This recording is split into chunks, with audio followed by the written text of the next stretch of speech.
Good evening guys. आज मैं आप लोगों को पढ़ाने वाला हूँ कॉन्ट्रैक्ट एक्ट से रिलेटेड सीए फाउंडेशन का एक इम्पॉर्टेंट टॉपिक है कॉजी कॉन्ट्रैक्ट। जून में जो बच्चों की एग्ज़ाम है, नवंबर में जिन बच्चों की एग्ज़ाम है, ये एक उसके लिए एक इम्पॉर्टेंट टॉपिक है। पहले तो एक चीज़ बोल दूँ, जब मैं इम्पॉर्टेंट बोलूँ, मैं अपनी बात करूँगा तो ज़रूरी नहीं है कि ये टॉपिक आने वाला है। बच्चे क्या करते हैं, टीचर्स की बात सुनते हैं कि ये इंपॉर्टेंट है, ये मेरे लिए सब इम्पॉर्टेंट है। आप सब चीज़ पढ़ें, ठीक है, सबकी तैयारी करें, जो आए उसको सॉल्व करें। चलिए टॉपिक पे आते हैं। तो ये बहुत इंटरेस्टिंग टॉपिक है, मैं बोल सकता हूँ, ठीक है। इस पर एक प्रैक्टिकल क्वेश्चन या थ्योरेटिकल क्वेश्चन दोनों में से कुछ भी आ सकता है। तो मैं इसकी सीरीज ही चालू कर रहा हूँ पूरी इंपॉर्टेंट टॉपिक से रिलेटेड, मतलब समझ लीजिए मैं सभी पढ़ाऊँगा ऑलमोस्ट, ठीक है। चलो स्टार्ट करते हैं। कॉजी कॉन्ट्रैक्ट। चलिए बच्चों, हेलो, आदाब। मुझे पहले बताइए, जो लोग मुझसे कॉन्ट्रैक्ट पढ़ चुके हैं या जो लोग कॉन्ट्रैक्ट कहीं ना कहीं तो पढ़ चुके होंगे डेफिनेटली, मुझे बताइए कॉन्ट्रैक्ट की बेसिक मीनिंग क्या होती है। जब एक व्यक्ति ऑफर करता है, दूसरे व्यक्ति उस ऑफर को एक्सेप्ट करता है, उनके बीच में कुछ लेन देन होता है जिसको हम कंसिडरेशन कहते हैं, ठीक है। और वो जो लेन देन है उनके बीच में, वो एनफोर्सेबल बाय लॉ होता है, मतलब कानून के द्वारा उस चीज की इजाजत होती है कि हाँ भैया ऐसी चीज को ऑफर और एक्सेप्ट कर सकते हैं, तब वो कॉन्ट्रैक्ट की श्रेणी में आता है। ये जो हमने लिया कि ऑफर किया, आपने एक्सेप्ट किया, फिर वो जो लेन देन हुआ जिसको हम कंसिडरेशन कहते हैं, है ना। जो आप ऑफर एक्सेप्टेंस कर रहे हैं वो लॉफुली एप्लीकेबल है, लॉ के द्वारा आपको इजाजत दी गई है। ये सब एसेंशियल एलिमेंट्स हैं कॉन्ट्रैक्ट करने के, ये तो आप लोगों को पता है। उसकी डिटेल में तो अभी हम जा नहीं सकते बच्चों। यानी कॉन्ट्रैक्ट करने के लिए आपको ऑफर और एक्सेप्टेंस की जरूरत तो पड़ेगी, ये उसके प्राइमरी एलिमेंट है। If there is no offer, अगर आपको मैं कुछ ऑफर ही नहीं करूंगा तो आप उसको एक्सेप्ट कैसे करोगे। इससे छोटा सा उदाहरण है, अगर मैं आपको ये बोलूंगा ही नहीं, है ना, जैसे मेरे घर में मेरी गाड़ी है, अगर मैं आपको बोलूंगा यार मैं सोच रहा हूँ अपने दोस्त को, यार मैं इस गाड़ी को एक काम करूँ तो अगले महीने बेच देता हूँ, बड़ी पैसों की जरूरत है, this is not an offer, ये तो मेरी विश है ना। तो बाजू में खड़ा हुआ व्यक्ति ये नहीं बोलेगा अरे चल मैं खरीदने को रेडी हूँ, है ना, अरे मैं तेरे को ऑफर नहीं दे रहा हूँ भाई, मैं तो सोच रहा हूँ कि मैं ऐसा कर लूँ। ऑफर का सिंपल मतलब क्या होता है, अगर मेरे बाजू में जो मेरा दोस्त खड़ा है, मैं उसको बोलता यार तू मेरी कार खरीदेगा क्या, दैट इज एन ऑफर, है ना। तू मेरी कार खरीदेगा क्या यार, 3 लाख रुपए में लेन देन। हम जो टॉपिक पढ़ने वाले हैं ये बिल्कुल डिफरेंट है, कॉजी कॉन्ट्रैक्ट। अब बोलोगे सर कॉजी कॉन्ट्रैक्ट, कॉन्ट्रैक्ट वर्ड आ गया सर, मतलब इसमें ऑफर भी होगा, एक्सेप्टेंस भी होगा। मैं बोलूँगा नहीं, इसमें ना ऑफर है ना एक्सेप्टेंस है, फिर भी ये कॉन्ट्रैक्ट है। तो आप बोलोगे सर कैसे। कॉन्ट्रैक्ट के 3 इंपॉर्टेंट एलिमेंट आपको याद रखना चाहिए, अगर आपको याद होंगे तो। Intention to create legal obligations and enforceable by law. ऐसा कॉन्ट्रैक्ट जिसमें आपके इंटेंशंस थे टू क्रिएट लीगल ऑब्लिगेशंस, याद होगा बाल्फर वर्सेस बाल्फर वाला एग्जांपल, और दूसरा इनफोर्सेबल बाय लॉ। अगर इसमें से एक एलिमेंट भी है तो वो कॉजी कॉन्ट्रैक्ट के लिए बहुत ज्यादा इंपॉर्टेंट है, काफी है, ठीक है। यानी वो एनफोर्सिबिलिटी वाला पॉइंट आ गया, मतलब ऐसा कॉन्ट्रैक्ट जिसमें आपको लॉ एनफोर्स करता है कि हाँ तुम मेरे पास आओ और अगर तुम्हें कोई नुकसान हुआ तो मुझसे मांगो, मैं तुमको अलाउ करूंगा, ठीक है। If there is no offer and acceptance. तो चालू करें पढ़ना कॉजी कॉन्ट्रैक्ट, ये जरूरी था पढ़ना इसलिए बताया। कॉजी की मीनिंग मैंने क्या लिखा हूं, सिंपल थॉट है। कॉजी मतलब जैसा दिख रहा है एक्चुअली वैसा है नहीं। कॉजी का मतलब क्या बोला मैंने, जैसा दिख रहा है एक्चुअली वैसा है नहीं, मतलब जो चीज आपको दिखाई जा रही है वो वैसी है नहीं, बट उसका इंपैक्ट वैसा ही है। जैसे फॉर एग्जांपल कॉजी एक्चुअल कॉन्ट्रैक्ट जैसा दिख रहा है बट एक्चुअल कॉन्ट्रैक्ट है नहीं, मतलब उसमें ऑफर नहीं है, एक्सेप्टेंस नहीं है, बट वो कहीं ना कहीं एनफोर्सेबल है। मतलब quasi contract is not a real contract, but इस केसेस में फिर भी आप अपने राइट्स को एनफोर्स कर सकते हो। जैसे मैंने एक प्रिंसिपल पे लिखा हूं, उसके जैसे क्या लिखा हूं, कॉन्ट्रैक्ट जैसा है बट एक्चुअल कॉन्ट्रैक्ट नहीं, क्योंकि उसमें ऑफर नहीं है, एक्सेप्टेंस नहीं है, फिर भी वो कॉन्ट्रैक्ट है। तो ये भी हम एक्सेप्शन पढ़ रहे हैं, ठीक है। फिर लिखा हूं कि जो कॉजी कॉन्ट्रैक्ट है एक प्रिंसिपल पे बेस्ड है, एक सिद्धांत पे बेस्ड है। क्या लिखा बेटा उसमें, prevention of unjust enrichment at the expense of another person. मतलब कोई भी व्यक्ति, लॉ ने एक्सप्लेन किया इसको, कोई भी व्यक्ति किसी और के बेनिफिट्स पे, किसी और की चीजों पर अपने मजे नहीं लेगा, अपने आप को बेहतर नहीं बनाएगा, अपने आप को बेनिफिट्स नहीं देगा। जब तक कि वो चीज सामने वाला को खुद ना दे दे। छोटा सा उदाहरण है, अगर आप रास्ते पे चल रहे हैं, आपको किसी के पैसे गिरे हुए दिखे, तो लॉ बोल रहा है ढूंढो ना किसके हैं, कोशिश तो करो, मिल जाए तो दे दो, नहीं मिले तो संभाल के रखो, जब मिल जाएगा तब दे देना। कॉजी कॉन्ट्रैक्ट ये जिसकी जो चीज है, जिसका जो भी सामान है, उसे वापस तो करो, वो उसकी चीज है, उसे आपको वापस करना चाहिए, क्योंकि वो बेनिफिट आप एंजॉय नहीं कर सकते। बराबर है कि नहीं? समझा ना एग्जांपल क्या बोलने की कोशिश किया? अभी कुरियर अभी ऑनलाइन बड़ा चल रहा है, मान लो आजू बाजू में 2 तौसीफ रहते हो, मेरे यहाँ पर कोई कुरियर आता जो मेरा नहीं था, तो कॉजी कॉन्ट्रैक्ट क्या बोल रहा है, वापस करना भाई बाजू वाले को, उसको एंजॉय क्यों कर रहा है तो तेरा तो नहीं है। लॉ मुझे प्रिवेंट कर रहा है कि किसी और की चीज को मैं अपने बेनिफिट के लिए यूज नहीं करूंगा, यानी इसके प्रिवेंशन के लिए कॉन्ट्रैक्ट बना है कि ऐसा ना हो, ऐसा लोग गलत काम ना करें। क्या लिखा है? एक ऐसा रिलेशन जो शो कर रहा है कि जैसे कॉन्ट्रैक्ट के थ्रू बना है, क्योंकि एनफोर्सेबल है ना, एक पार्टी दूसरी पार्टी के खिलाफ एनफोर्स कर रही है अपने राइट्स को, तो देखने में तो ऐसा लग रहा है अच्छा इनके बीच में कॉन्ट्रैक्ट था, मगर जब हम गहराई में जाएंगे यार इनके बीच में तो ना ऑफर हुआ ना एक्सेप्टेंस हुआ, फिर भी कॉन्ट्रैक्ट है। तो it is resembling that it is a contract, but actually it is not a contract, but आप एनफोर्स कर सकते हैं। इसकी कुछ कंडीशन पढ़ते हैं बेटा, बहुत इंटरेस्टिंग है। 5 सेक्शन में डिवाइडेड है इसकी कंडीशन, सेक्शन 68, 69, 70, 71, 72। स्टार्ट करते हैं पहले से। सेक्शन 68 में ये कंडीशंस में ऐसी सिचुएशन क्रिएट होगी कि एक पर्सन को राइट मिलेगा कि वो कॉन्ट्रैक्ट को एनफोर्स करे, ठीक है, जबकि 2 व्यक्ति के बीच में ना ऑफर होगा ना एक्सेप्टेंस होगा। स्टार्ट करते हैं। पहली कंडीशन है सेक्शन 68 में, supply of necessaries to a person who is incompetent to make a contract. मतलब एक व्यक्ति ने दूसरे व्यक्ति को फूड, क्लोथ, शेल्टर दिया, रोटी, कपड़ा, मकान दिया उसको, है ना, अपने पैसों से, अपने पैसों से। उसको शायद लॉ ने कहा था, ये लॉ कहता है कि अगर तुम्हारे सामने कोई ऐसा व्यक्ति है जो इनकॉम्पिटेंट है, मतलब वो माइनर है, इनकॉम्पिटेंट यानी कॉन्ट्रैक्ट में क्या होता है, माइनर, 18 साल से कम, जो अपने आप को खुद नहीं संभाल सकता, या वो अनसाउंड पर्सन है, दिमागी तौर पर ठीक नहीं है, उसकी हालात ठीक नहीं है। बर्फी पिक्चर, प्रियंका चोपड़ा का नाना संभालता है उसको, याद आया? उसकी पूरी प्रॉपर्टी प्रियंका चोपड़ा की वो संभाल के रखता है, याद आ रहा होगा आपको। गजनी पिक्चर देखा आपने, उसमें आमिर खान के पूरे ऑफिस बियरर्स उसको संभालते हैं, उसका इलाज करवाते हैं, याद रखना, एग्जाम्पल काम आएगा, ठीक है। तो जो व्यक्ति आपको संभाल रहे हैं, आपका खर्चा बियर कर रहे हैं, ठीक है, आपका खर्चा बियर कर रहे हैं, तो आपकी जिम्मेदारी क्या बनती है कि जो लोग आपके लिए काम कर रहे हैं, आप उनको अपनी प्रॉपर्टी में से जो खर्च उन्होंने आपके लिए किया वो उसको पैसा वापस करें। फर्ज समझना, आपको पर्सनली देने नहीं बोल रही है, पर्सनली खुद कुछ करो और पैसा दो, ये पर्सनल लायबिलिटी हो जाएगी। पर्सनल इनकॉम्पिटेंट लोगों की पर्सनल लायबिलिटी नहीं हो सकती, ठीक है।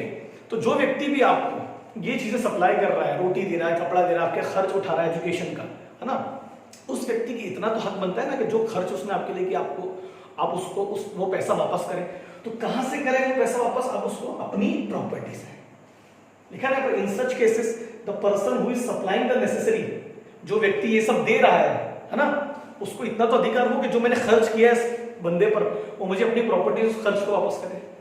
तो यहां पर जो ड्यूटी थी, जो ऑब्लिगेशन थी, वो लॉ ने किस पे क्रिएट किया? इनकॉम्पिटेंट पर्सन पर, कि तेरे लिए जो भी चीजें की जा रही है जिस व्यक्ति के द्वारा, तेरी ड्यूटी बनती है कि तो वो अपनी प्रॉपर्टी से उस खर्च को वापस करेगा, और अगर तू ऐसा नहीं करेगा तो तेरी प्रॉपर्टी को हम उसके पास दे देंगे। एनफोर्सिबिलिटी यही तो हुई ना कि आप अपने राइट्स को एनफोर्स कर सकते हैं। तो यहां पर किसके राइट्स की बात कर रहे हैं हम लोग?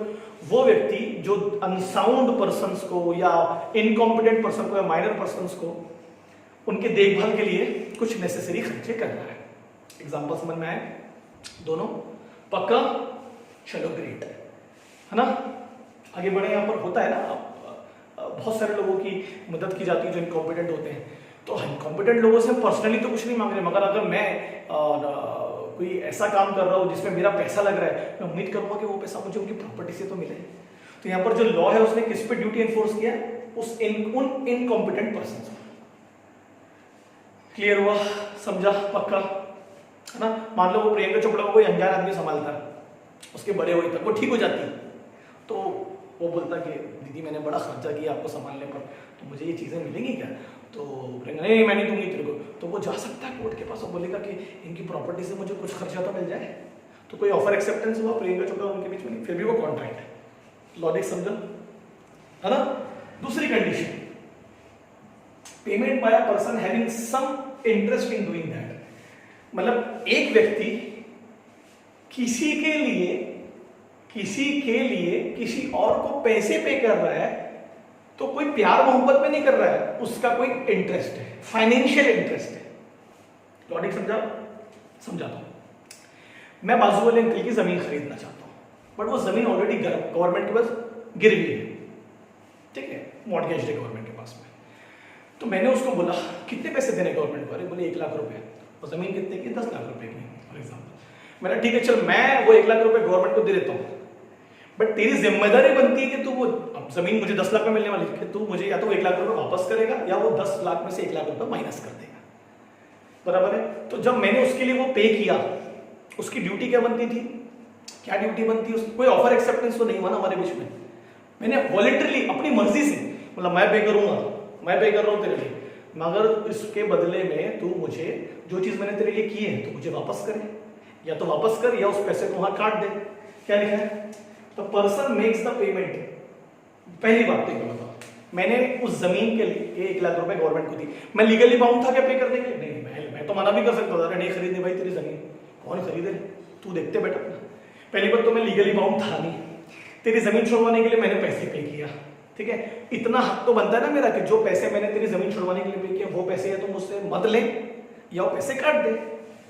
जो व्यक्ति पे कर रहा है ना, मैं पे कर रहा हूं, तो मैं तो लीगली बाउंड हूं नहीं उस अनदर पर्सन के लिए, बाजू वाले अंकल के लिए।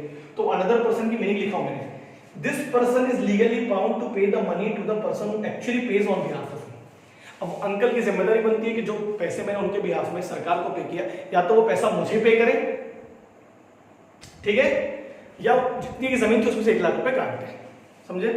ध्यान रखना, मेरा इंटरेस्ट है, मुझे वो जमीन चाहिए। क्योंकि देखो अगर बाजू वाले अंकल परेशानी में होते बट कोई जमीन का लेन देन नहीं होता और मैं बोलता अंकल मैं दे देता 1 लाख रुपए आपको, मगर कोई लेन देन था नहीं हमारे बीच में, तो कोई फाइनेंशियल इंटरेस्ट था क्या? नहीं था, तो फिर वो कॉजी कॉन्ट्रैक्ट में नहीं आता है ना। मदद कर दिया ना मैंने तुमकी, तो वो मुझे कभी भी वापस कर देंगे उस पैसे को, मेरा फाइनेंशियल इंटरेस्ट है। तो जरूरी नहीं है अंकल मेरे बीच में कोई रिलेशनशिप हो, कोई अनजान आदमी भी हो सकता है, अरे वो तेरी जमीन अच्छा मैं पे कर देता हूँ, तू मेरे को बाद में पे कर देना, या वो जमीन मुझे दे देना पैसे काट के। तो दो लोगों के बीच में रिलेशनशिप इसमें होना जरूरी नहीं है, तो अनजान लोग भी हो सकते हैं। ठीक है, क्लियर हुआ?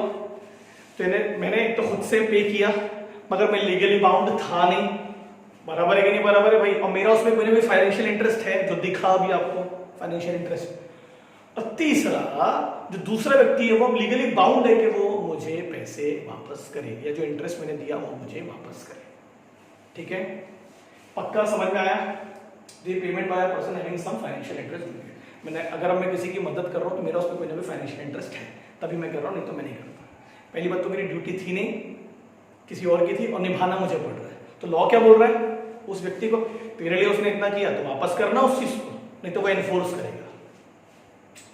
तीसरा सेक्शन 70 नॉन ग्रेटिट्यूडस एक्ट, मतलब ग्रेटिट्यूडस मतलब नो लव एंड अफेक्शन। अगर ग्रेटिट्यूड वर्ड होता तो लव एंड अफेक्शन।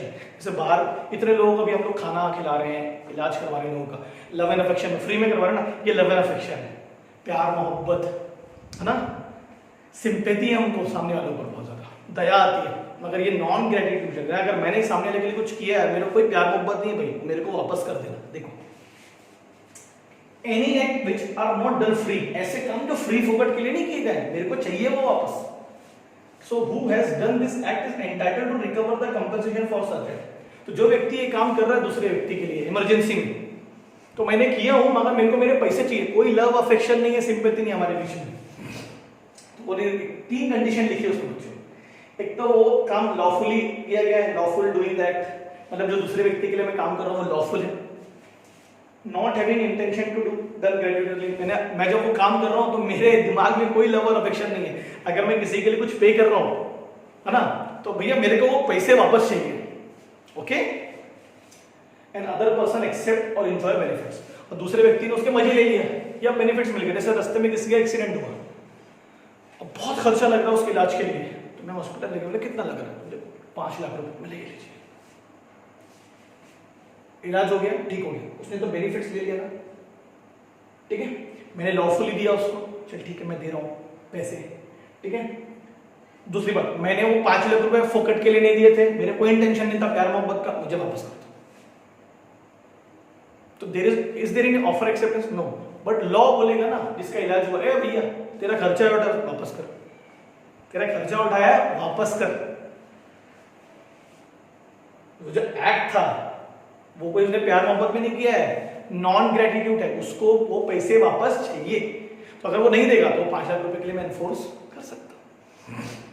कोई दोस्त यार है आपका, उसको किसी उधारी थी, आपके दोस्त से कोई लेना देना नहीं है, कोई लेन देन नहीं है उससे, आपका कोई इंटरेस्ट नहीं है आपका, मगर आपको ऐसा लगा मेरा दोस्त बेचारा यार, मैं उसके बिहाफ में ना पैसे पे कर देता हूँ, मैं उससे बाद में ले लूंगा। ले लूंगा मतलब क्या है? ग्रेटिट्यूड है, नॉन ग्रेटिट्यूड है? नॉन ग्रेटिट्यूड है ना, ले लूंगा। और अगर बोलता छोड़ने यार मन दे, तो फिर लवर अफेक्शन, फिर मैं क्लेम नहीं कर सकता। तो यहां पर हो गया नॉन ग्रेटिट्यूड एक्ट। ठीक है, ये हुआ फ्री फोकट के लिए नहीं किया मैंने। फिर है सेक्शन 71, ये तो बहुत इंपॉर्टेंट हो गया, फाइंडर ऑफ गुड्स। किसी और की चीज अगर तुमको मिलती है तो तुम्हारी जिम्मेदारी बनती है कि उस चीज को तुम संभाल के रखो, कि जैसे कि तुम्हारी है, तुम अपनी चीजों को संभालते हैं। ट्रू ओनर को ढूंढने की कोशिश करो, मिलता है तो चीज वापस करो, नहीं मिलता है तो चीज संभाल के रखो। अगर वो चीज पेरिशिंग नेचर की, पेरिशेबल है, तो फिर आप उसको कंज्यूम कर सकते हो, बेच सकते हो। पेरिशिंग मतलब जो चीजें खराब हो जाती है। तो फाइंडर ऑफ गुड्स यहाँ पर वो होता है, देखो लिखा है ना उसमें, a person find certain goods belonging to another person. एक व्यक्ति को अगर पैसे मिलते हैं या कोई चीज मिलती है किसी की जो किसी और की है, तो उसकी जिम्मेदारी बनती है कि वो उस चीज को संभाल के रखे। दूसरी बात, अगर मेरा पर्स किसी और को मिलता है तो पर्स उसका हो गया क्या? नहीं सर, उसका नहीं। मैंने अपनी गाड़ी अगर बाजू वाले अंकल को दिया 2 दिन के, तो गाड़ी उनकी हो गई क्या? उनकी जिम्मेदारी बनती है ना कि वो गाड़ी 2 दिन के बाद मुझे वापस करे।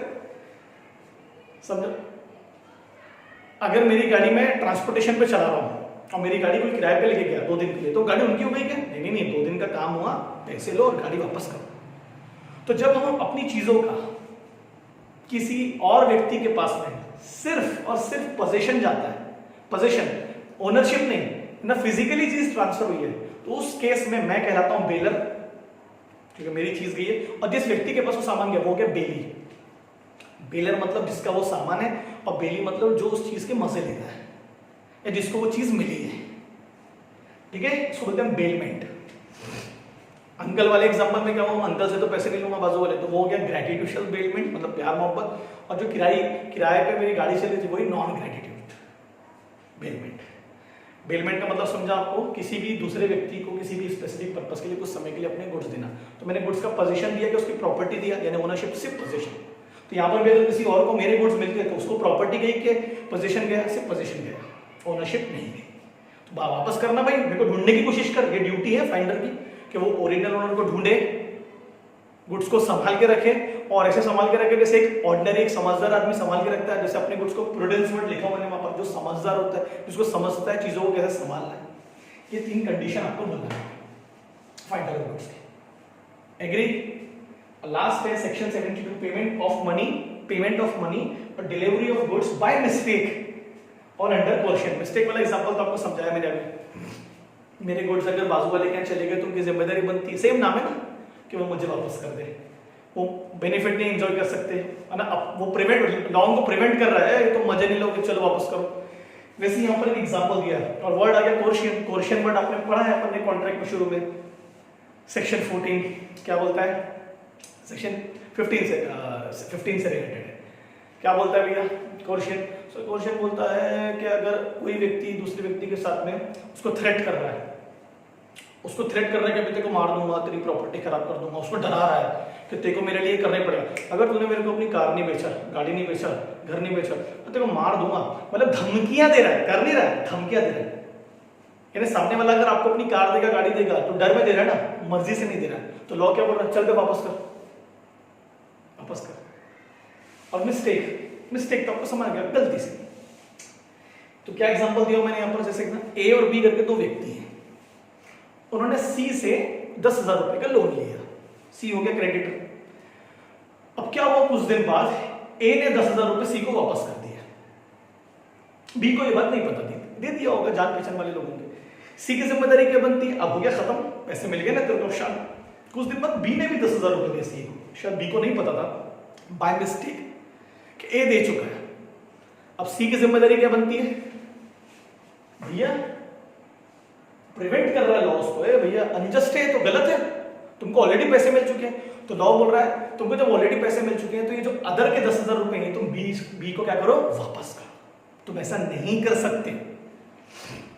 आपने देखा होगा कई बार हम लोग दुकान जाते हैं खरीदने के लिए सामान, तो कई बार एक्स्ट्रा पैसे दे देते, तो दुकानदार भैया एक्स्ट्रा आ गए थे, ये रखो ना।